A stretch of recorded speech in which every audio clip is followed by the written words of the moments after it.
Hi everybody, I'm your host Jay Ryan, and I am back with another video. The first interview series I'm going to be having on this YouTube channel, and I am here with Bibliomancer Editing, Mary. She is a Twin Cities-based tarot reader and works with editing and writing, and is here to talk to us today about working with that and the tarot and how it all shakes out. Mary, thanks so much for joining me today. Yeah, thanks for having me. I'm excited. Absolutely. I am a huge softie for creative writing. I was a creative writing minor in college and just fell in love with it. And then I found out you could apply the tarot to it, and I was just sold, hook, line, and sinker. So one of the first questions I want to ask you is, how did you get started reading tarot? Because I know my own journey, but I don't quite know your history. So my history is that I started reading tarot when I was like pretty young. I can't remember now if I was 12 or 13 at the time, but I grew up like a fairly seriously practicing Catholic, and I was always very into the like mystical side of that religion, which is basically just like two skips away from like occulty witchiness. So I was very curious about that kind of thing as a kid, and I really wanted to experiment with tarot, but I didn't want my parents to know that I was like had a tarot deck. So I couldn't figure out how to buy one without them knowing, because this was like, you know, the mid 90s before like internet shopping was a thing, because I'm old. But I got a chance to buy a deck because I was like spending the night with a friend, and we went to the mall together. So it was like my big chance to buy a tarot deck without my parents knowing. So after that, I bought just like the one tarot book that was there at the bookstore. And after that, I would literally sit in my closet at night and like teach myself to read, literally closeted, which I'm sure my parents knew I was doing, but like I thought I was being super sneaky and cool. So that was how I started reading tarot. In the closet late at night. I love that. You know, it's always those weekend trips with friends that let us get into the most trouble. I love it. Exactly. It's a good kind of trouble, the best kind. Exactly. You know, and that's very similar to how, you know, I got my first deck. I was very interested in it. And then I was just like, oh, we're going to go to the Mall of America. Well, hello, you know, and that was that. So I love that.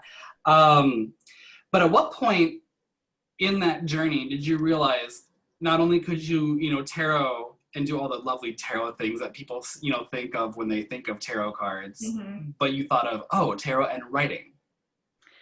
So I didn't actually start using tarot for my own writing or like reading it for other writers until kind of embarrassingly recently. Like it's only been the past few years or so. And I think like I obviously always knew that you could apply tarot to writing, because they both have that very like intuitive storytelling kind of structure. But I think I always associated it with like, you see a lot of very specific spreads for writers that are supposed to be like, here's how you figure out your character spread, and here's like your plot spread. And that kind of doesn't mesh with the way I write and read cards for myself. I'm much more like free form. So I think it honestly just like didn't really occur to me that it would be helpful until pretty recently, because like I hit a very big creative wall with my own writing, and that was when I kind of realized like I have this tool that I love and I'm so connected to that is basically like all about stories. Why don't I just use it to help me tell better stories? So that was kind of like my breakthrough with that. But I ended up using it to kind of like brainstorm a novel draft that had gotten completely like, you know, sidelined and stuck in a drawer. And I ended up using tarot to basically like resuscitate that draft. And that was sort of what solidified like the way I use the cards to read now for other writers. I love that. And I can attest personally, as somebody who has had a writer's block reading from you, that it really did breathe new life into my novel. I now am writing this character, and it's delicious. And I owe it all to your insight. So huge thank you to you. Great to hear. Yeah, one of the things I wanna touch base on that I didn't put in there, but it's related to your history, and so it's not going to be out of the blue. But can you tell us where your background with editing and how Bibliomancer editing kind of came to be? Yeah, I'm one of those people that was kind of like always a writer and always into writing from a very Mhm. young age. And I did study writing in college. That's actually what my degree is in. But Mhm. I kind of like dabbled with going into publishing right after college. I did a couple internships and I ended up at that point in my life, it wasn't really what I wanted to be doing. Because I'm like super introverted, and publishing, at least at the time, was very much about like networking and kind of like who you know physically in person. Mhm. I'm not great at that.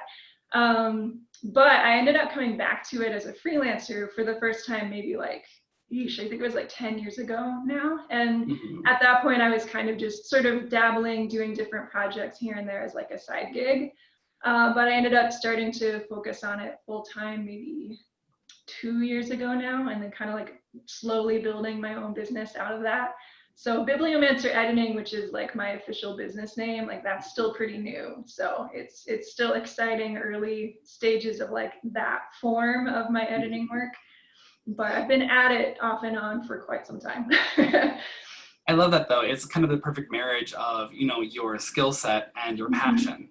So, and that really speaks to, how I think the tarot is very versatile, Yeah, for which is just so cool. And, there are many different writers out there. So the fact that you could help, so many of us with our story stick in the muds or plot, holes that have fallen through, it's really helpful, I think, to have that insight. So with that, with combining the two, the tarot sure. and the experience in writing and editing and being a lifelong writer, how has that changed your approach to tarot? I think when I started using it specifically for the like writer's block style of reading, it really made me more confident as a tarot reader. So I think for a long time before that, I'd been reading tarot for a really long time, but I had a bit of a hang up about like, well, I'm not like an expert. I can't be a professional because I didn't feel like basically like cool and occult enough to be a pro. Because I really admire people who like my personal background around the tarot is more related to like mythology and religious history and sort of like that cultural context, but like I'm not an astrologer. I haven't studied any of those more like very in-depth like Western occult traditions that are definitely like part of the tarot. But I think when I sort of got back to like my storytelling roots with it, that really helped me see that like I do think it's incredibly important to study the basic structure of the tarot, to have some of those like the system and the references, but Mhm. not everybody has to read the same way. Like I don't have to be like a super cool occult astrologer just to, read tarot and help other people through the tarot. So that was a pretty cool like personal breakthrough for me, I guess. I love that though, because it really begs the question: how occulty is occulty enough? Yeah. And I think the fact that we are here slinging cards, like that is enough. Like if you Mhm. know what you're doing and you know how to do it well, as long as you are, having fun and sticking to your system, I'm like, perfect.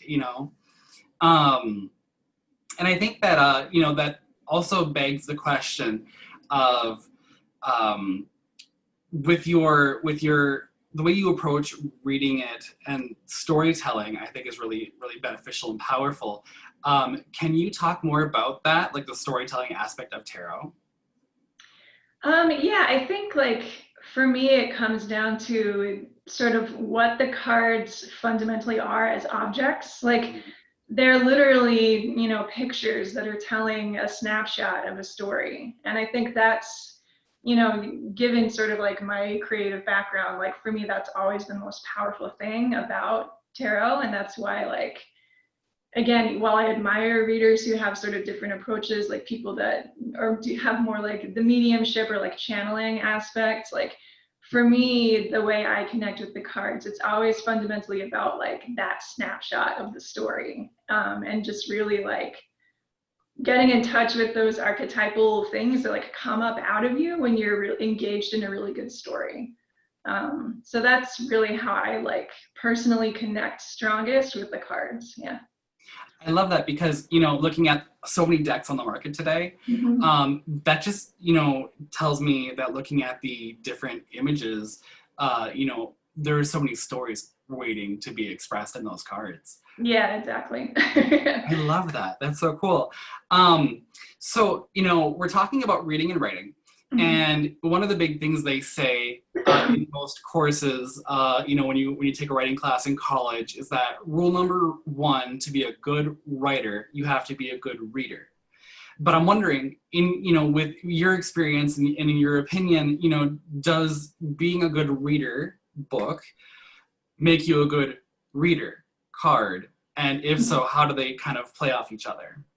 Yeah, I found that to for sure be true for me. I think just because like when you're really engaged in like reading lots of different kinds of fiction, it gives you this whole like storytelling language that you're just like immersed in. That way when you come to the cards, there's always like some sort of new evocative story that you can find in that imagery. It's almost like your brain is like trained to be thinking that way. And I've also found that reading a lot of history, because I also read, like, when I read nonfiction, a lot of times it is history based. And that also kind of gives me like this whole language of, you know, human stories and like archetypes that pop up in daily life and kind of how they affect people in different ways. It really helps me, like, it helps, I think, always find something new. Like, even if I go back to a card that I'm super familiar with, I think it makes it easier to find new stories in the cards if you're like constantly just sort of like dealing in stories. I love that because, and I say I love that a lot, but I love everything about this so much because it is true. I think that there is this element of different formulas and different ways of looking at the structures and the tools that go into writing a certain genre. For example, I read a lot of fantasy, you know, fiction, and now I'm currently listening to the audiobook Pretty Things by Janelle Brown, which is about a con artist. And it's literally like another thing happens, another thing happens, and just piling it on. And I'm like, how much more can this story, let alone these characters, take? And they're just, they're not even to the snapping point yet. And I'm just like, oh my goodness, you know, and seeing what really can be done with the written word and with the story structure and how to really pull those readers in. I think it's crazy how big the toolbox is and how much we barely, you know, get to touch with, you know, coming at it from one genre. So I love that, you know, looking at it really has expanded that. With that, I want to know if you have any advice for aspiring writers or readers out there. Yeah, my advice for writers is kind of like piggybacking off what you were talking about with like different genre angles. Like, I think it's important to read as much or more than you write and to read in genres that you don't love. Like, not all the time, because I certainly like, I read a lot of genre fiction as well, because that's what I love. But I think it really helps to like expose yourself to a lot of different stories. And then when you have a really strong reaction, either like positive or negative, I think it's important to really pull apart the mechanics of the story and figure out like, why am I having this really strong reaction one way or the other? And sort of look at like, what are the moving parts of the story that are making me feel that way? One of the best writing classes that I've ever taken was basically like learning how to read stories that way and pull them apart and really analyze like, you know, the mechanics of the story. So that's like, I think just one of the really big benefits to reading a lot as a writer is like taking that time to figure out like, why do I hate this? Or why do I love this? And then for reading tarot, which is that was the other half of the question? Yeah, you know, any advice you have for reading for aspiring readers out there who are, you know, just starting out with their journey, or maybe even those who have been doing it for a while? Yeah, I think one thing that I feel pretty strongly about is that it's really good to study one of the traditional decks, and especially like if you are starting out, if you can make yourself do it, even if you don't love the artwork, like, because I know a lot of people aren't super fans of the Smith Waite. Like, I love it because I've just been reading with it for so long, but if you can like buckle down and do at least some of your studying with either like the Marseille or the Smith Waite, it's going to give you it's gonna like force you to learn that structure that's so important for like getting the most out of the tarot cards. Because I think even though you can just look at them just purely as like a storytelling image, if you have that structure also in your back pocket, it's going to give you so much more versatility as a reader. And I think really the best way to get that is from studying one of those traditional decks. But having said that, I think it's also really helps if like as you're starting to master those basics, if you kind of pay attention to like what kind of reading do you love to do, and what kind of reader do you want to become? Because like again, kind of using myself as an example of like, I really admire people who do the more like in-depth esoteric style of reading, but that's not like, it's not how I personally resonate with the cards. So paying attention to like, where are your strong suits and what do you really love, and like don't be afraid to just like be that reader, like double down and read it the way you love to read. I think that's really good advice, because a lot of times people run into, especially when they're starting out, they run into the idea of, oh well, that's not the right way to interpret this, or that's not the right way to read this, and I'm like, but that's the way you read it. So that's perfect. I think that that also, I have another question, and it's not, again, it's not on the list, and I apologize, but it's related to what you said about the decks. Is there a deck that you found that you just haven't connected with the way you read, and do you maybe know why that was? Yeah, this is actually like, this totally breaks my heart because I wanted to love this deck so much, but the Slow Holler Tarot that came out a few years ago, it's like, it's this amazing deck made by all of these like queer artists, and it was a like community funded deck, and it has all of this beautiful artwork in it, and I just can't read with it because I realize my brain can't shift between art styles within the same deck. So basically, like any deck that's made by multiple artists, I found that like I just can't get immersed in the world of that deck because there's like too many visual differences between the cards. So yeah, that deck I actually ended up like passing along to somebody else because I was just like, I want to love this, but I can't read with it. That makes sense to me. It's like an anachronism, it's like if it doesn't work, and all of a sudden you have something totally out of left field in the story, you're getting pulled out. So yes, exactly. I love that because it connects to already, I think the way you read. So speaking of advice and tarot and writing, of course, is there a writing practice or habit, or a tarot habit or practice that you enjoy doing? And if so, how did you actually end up making that kind of your thing, your habit? So this question is actually like, I'm really terrible at habits. I'm one of those people that like, I've never finished a tarot journal. I've never kept a writing schedule. Like, I'm just the worst person to ask about like forming good habits. But I will say, like, the one piece of advice that I do have is that if you're wanting to build a habit, like, try to break the task down into like the most simple commitment that you can possibly make. Because like the few times that I do sort of successfully keep habits, like to use tarot as an example, there have been times that I was like kind of feeling disconnected from my deck and I haven't been reading much. And if I just set the goal of like, I'm gonna touch my tarot deck every day, I'm gonna pick it up and hold it.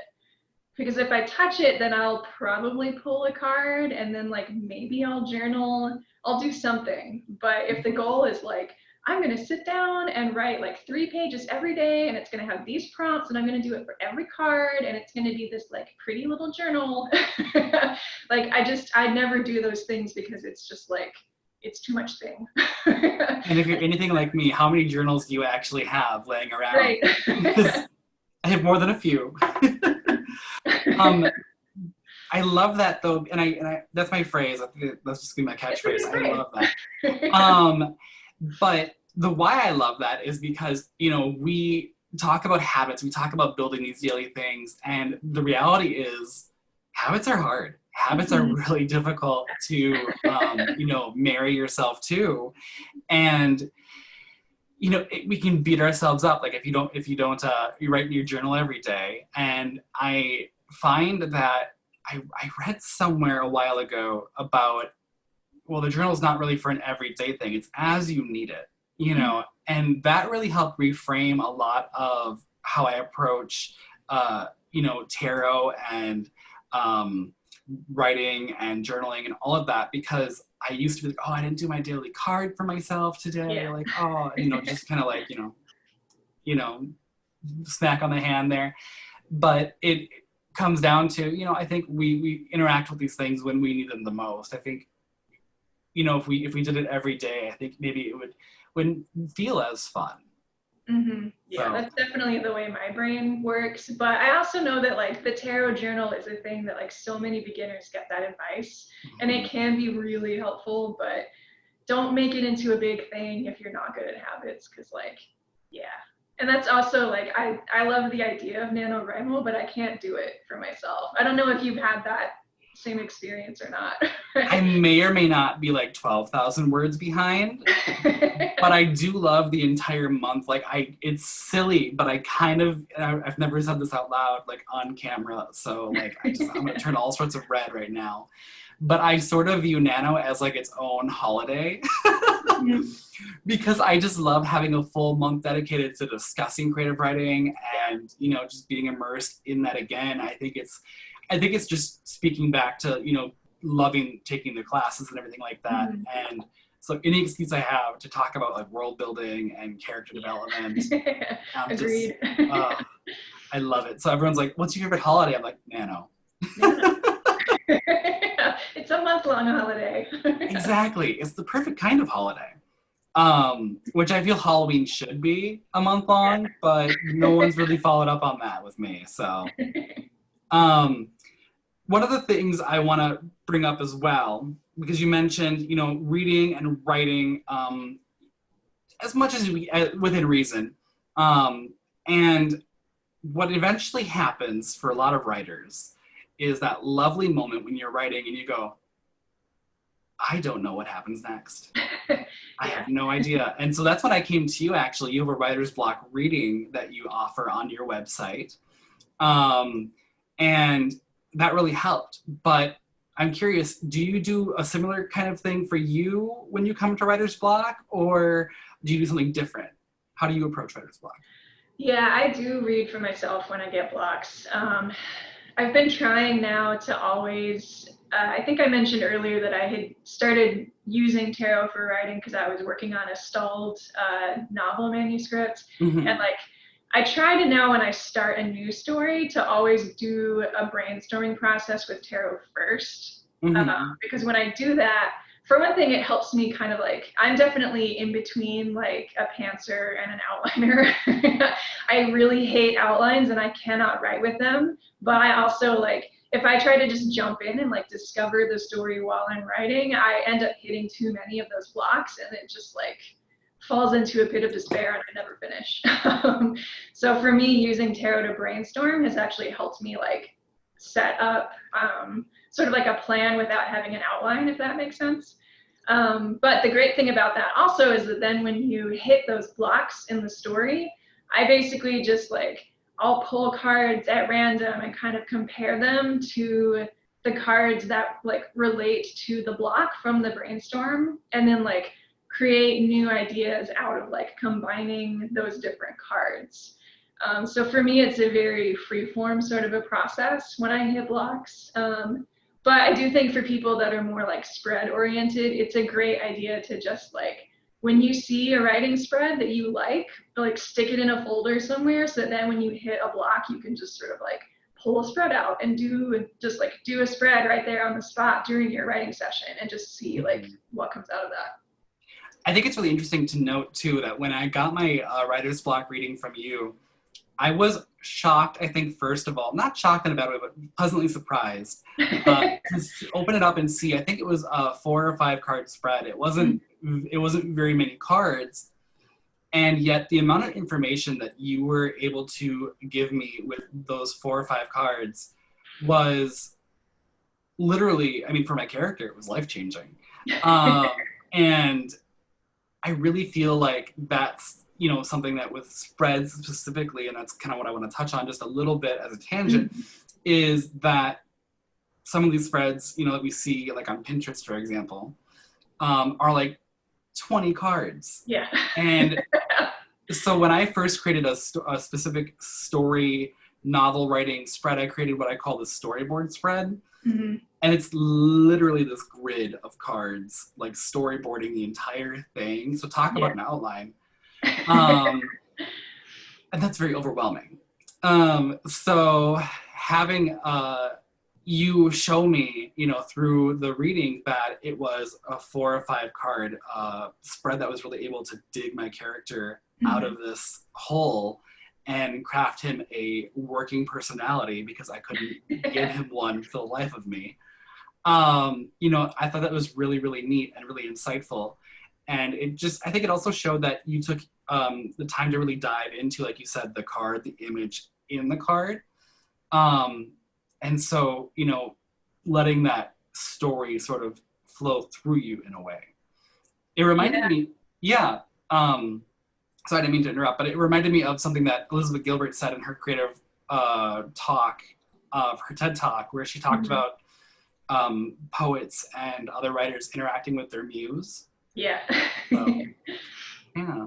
And just sort of like letting the story come to you. Yeah, I actually don't read very big spreads at all for tarot. Like even if I'm doing a more traditional, like, a reading based on like, personal life or spiritual questions or whatever, I'm very like, once I have more than 5 cards in front of me, my brain just sort of starts to like almost shut down. It's like too much to make the connection. So I'm much more of like I like to pull as few cards as possible to kind of get the job done, which I think, again, it works really well for the storytelling approach, because you don't get too overwhelmed with possibilities. But yeah, again, like we were talking earlier about like read the way you want to read. Some people love the 20 card spread, and that's just like, that's what they want to sink their teeth into. So if that's what you love, then do it. But for me, like 5 cards is like the ideal. It's kind of a magical number, and I think some cultures even consider it a magic number. So I mean, there's something to it. Yeah. And then we have the 5-act things and structures like that. So it makes sense that there is kind of overlap there. Speaking of spreads and working with cards and characters and world building that maybe are doing what you want them to do, and maybe they've gone rogue a little bit.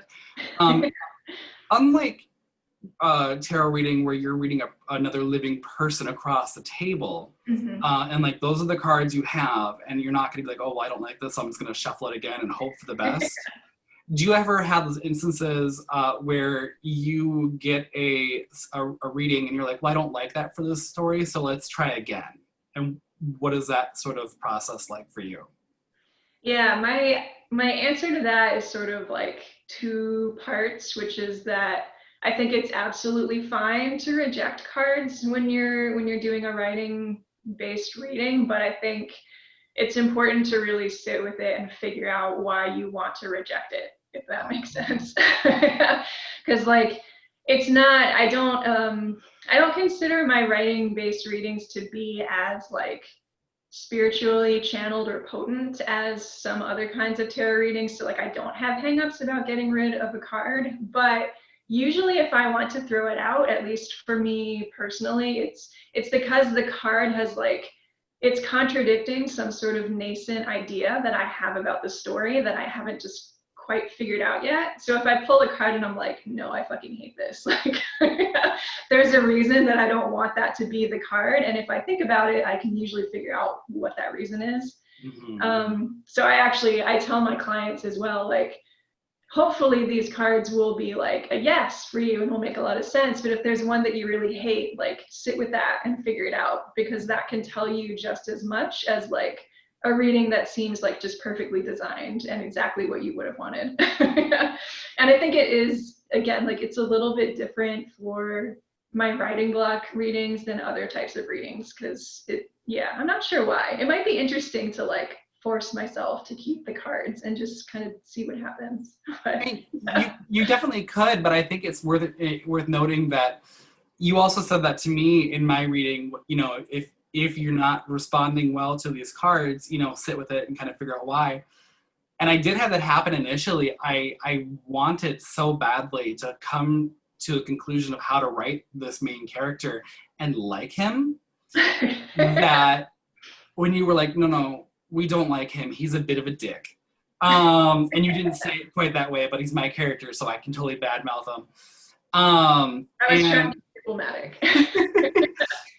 I think, you know, leaning into that, like now I'm really enjoying writing his stubbornness, and I'm writing and his more his less favorable traits as they're on display, and that's actually something I'm leaning into. I'm like, oh, I'm having fun writing this character, even though I can't stand what he's actually doing. So that was really, I think, insightful, because I really wanted to connect with and identify with this main character. And I don't, and I didn't. And I think what I identify with is the growth he's going to go through. Yeah. So I love that. Yeah, I think it's really hard when you're writing not to, like, you want to love your own characters. And I think sometimes that really just doesn't serve the story. Like, somebody turns out maybe needing to be like more of a dick than you wanted them to be. But like, it's really hard emotionally to make that disconnect and like look at it more objectively. It really was. And I also, I remember contemplating, like, briefly after your reading, I was sitting at the kitchen table, and my partner said, you know, what are you thinking about? I guess I had a very serious writerly face on. And I said, I'm trying to figure out if I can kill my main character and still keep the story going. Just get rid of him and introduce a new one 2/3 of the way through. It'll totally work. I really wanted it to. That wasn't the case, but it did inspire a sequel. So, you know, nice. I know. So now that I have more writing to do, I'm like, thank you, but also like, oh no. But also, Exactly. You know, but I think that's how writing is. We love it. We love it, but sometimes it loves us more than we love it. I have had that experience for sure. Speaking of writing, as we have been, what are you reading right now? And you know, is it something? What have you read recently that's really been impactful in some way? I'm gonna look at I had a notes with the author's names so that I make sure I'm saying the right names. I actually just finished reading a book called The Winged Histories, and that's by an author called Sofia Samatar. And it's like, in one way, it's a very classic like fantasy setting, but then the story structure of the book is really like very literary and poetic, which is not usually like how you see epic fantasy stuff being written. And I really loved that kind of like pushing the boundary of what people associate with like that sort of classic fantasy setting. So that was super cool. And I've actually, most of my like very favorite books are ones that do sort of like play with what's expected from like mainstream genre fiction. And I read a couple others recently that were both like that. One was Piranesi, which is the new book by Susanna Clarke, and she is the author who wrote Jonathan Strange and Mr. Norrell, which was like a hugely popular book maybe like 10 years ago. So that book is super cool, but super weird. And then I also, earlier this year, I read The City in the Middle of the Night, which is by Charlie Jane Anders, and she's just like an awesome trans queer writer. Actually, I don't know if she identifies as queer, so maybe I shouldn't use that word. But anyway, that book is also like super bonkers. It's just really strange, and I loved it. So those are my three recs from 2020. That's awesome, though. And I think it's interesting when we have books that subvert our expectations a little bit. For example, I think one of the ones that I'm reading, and I forget the author, which is total faux pas on my part, but it's Circe. And yes, thank you. And it's not going where I thought it would go. Because we, you know, typically those of us who grew up with an interest in mythology, like you and I, we know the mythos of Circe as relates to, you know, the Odyssey and what happens to the men on her island. Yeah. But getting to know her story, I'm like, oh my God, I'm really rooting for this person. And then things start happening and I'm like, oh, I don't know how to feel right now. You Yeah, it's know, such a good book. So I'm excited to hear that you're like reading it and enjoying it. It's awesome. I started reading it. I was probably like maybe like a quarter of the way through, and my partner was trying to talk to me, and I literally was like, "Just give me a minute. Hold on." Something is happening. Exactly. And the way she writes too is just beautiful. Mhm. Um, so I love that, and everybody should check out those books, and I'm gonna put those in the description below as well. Um, Speaking of books and projects and things, are you working on anything right now for your website, or any tarot projects or writing projects that you have to soon birth? Can you talk about any of that? Yeah, I actually have. I very recently launched my very first online course, which is sort of taking people through that brainstorm method that I use, using the tarot to plan a novel Mhm. plotline. And I'm kind of in the point right now where like the first few students are in it, and I'm like put it on hiatus so that I can get their feedback and maybe like make some tweaks. But I am planning to reopen that course probably in like February or March. So Ooh. that is coming up. And I'm also assuming that this video is going to go up like before the end of 2020, which you said it definitely was. Yes. I'm going to be offering some discounts on first draft feedback, which I figured would be really good timing for a lot of NaNoWriMo folks who Mhm. could maybe like have gotten through that push and are feeling burnt out and could use a little bit of support and like figuring out what to do for that, like that first big revision. So that is coming up. And let's see, what else am I doing? I'm still doing the writer's block readings, and actually we talked about offering a discount to your Yes. followers if anybody wants to get themselves a reading. I think we decided the code would be Nano 2020. If people want to like either maybe, I guess they probably won't be able to use it for actual Nano 2020 since the month is almost over, but That's true. well, But editing goes on for quite a while. I always use yes. December and January as my editing months to go over what I, wrote in November. Mhm. But yeah, so Nano 2020, and then what is that discount going to apply toward? Is that going to be for the feedback, or for your writer's block spread, or? That'll be for the tarot reading. The discount, the way I'm doing it is that it's gonna run all December, but like the discount is gonna get like smaller each week in Okay. December. So there's actually maybe the easiest way for folks to access that. I can send you a link that you could Hmm. put in not the down bar, the doobly doo, whatever. The description.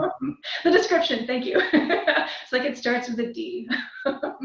Yeah, there's a link that folks can get on my newsletter list, and they can also get like a resource to help them with their revisions and access the discount that way. So there'll be a Awesome. tarot reading discount and then an editing discount.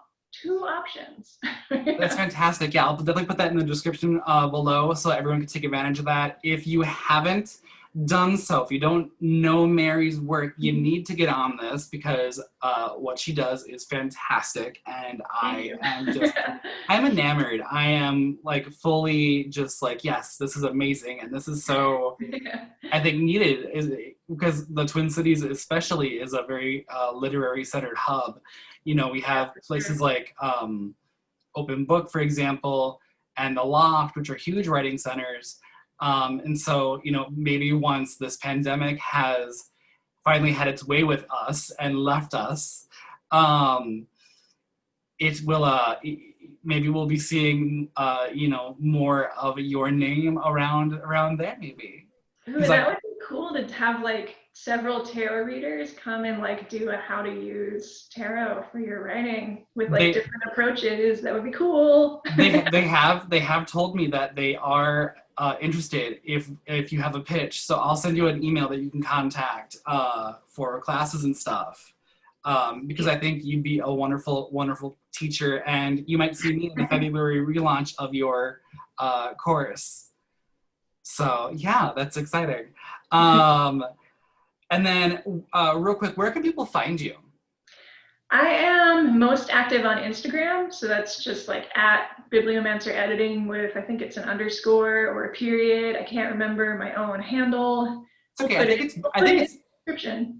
we'll put it in the description below, of course. And I think it's Bibliomancer underscore editing. Yeah, I'm pretty sure it's an underscore, so that's me. And I also have a website, which is bibliomancerediting.com, and that is a good general place to just like get information about my editing work and any sort of like general updates about stuff coming down the pipeline. So that's where I live online. That's awesome. I am so glad we got to sit down and chat a little bit, and I definitely hope to have you back in the future. I know that I want to do other videos on different modalities and ways to use the tarot, so maybe we can talk about like character creation with the tarot, and other things as well. But in the meantime, I do encourage everybody who's watching to check Mary's website and Instagram out at bibliomancer_editing and then bibliomancerediting.com. And the course that you have going on right now, you said you're probably relaunching it in February or March possibly. So do check that out. I looked at it when you first announced it on Instagram, and I was like, it was one of those weird day job in between paycheck periods, and I'm like, no, but yes. Yeah, so I think a lot of people were in that period right now, which is totally understandable. Like it's an uncertain time.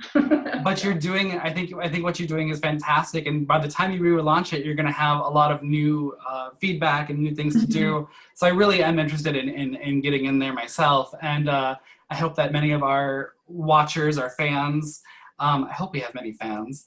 I hope they join us in your course because you have some wonderful insight when it comes to writing. So I want to wrap this up by saying thank you. And were there any last minute things you wanted to add before we wrap up? No, I don't think so. I'm just like super psyched that you asked me to do this. This is actually my very first YouTube interview. So awesome. I hope it's the first of many because you are a delightful person. Oh, thank you. And I'm really glad that we got to connect. So let's end on that.